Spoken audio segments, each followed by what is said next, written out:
¿Cómo acceder a la aplicación Minutas Teams? En este tutorial te enseñamos cómo instalar Minutas en tus equipos de Teams, acceder a Minutas Teams directamente. Las empresas pueden adquirir Minutas a través de la App Source de Microsoft y a través del Marketplace de Microsoft Teams. Dirígete al buscador de aplicaciones y escribe Minutas.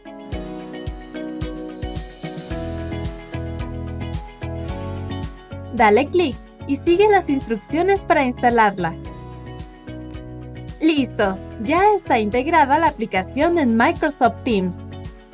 Una vez que tu empresa adquirió la aplicación, nuestra recomendación es que la instales en cada uno de tus equipos de trabajo de Teams.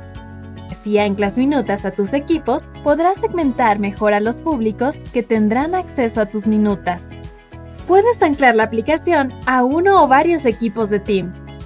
Vamos a ver cómo se hace. Primero, crea un equipo de trabajo en Microsoft Teams.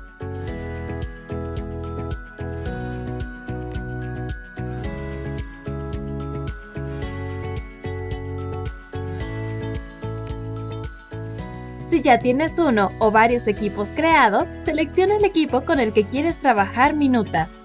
Ahora, ve a la pestaña o tab con el signo de más. En el buscador, escribe Minutas. Te aparecerá el siguiente icono. Dale clic en Agregar.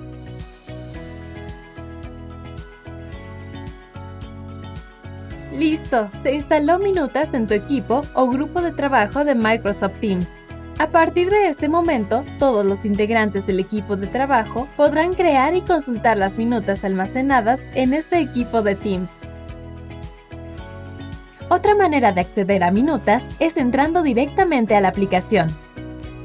Una vez que la app está instalada en Microsoft Teams, el icono de la aplicación aparecerá en tu barra de menú lateral. Dale clic y entrarás a la app.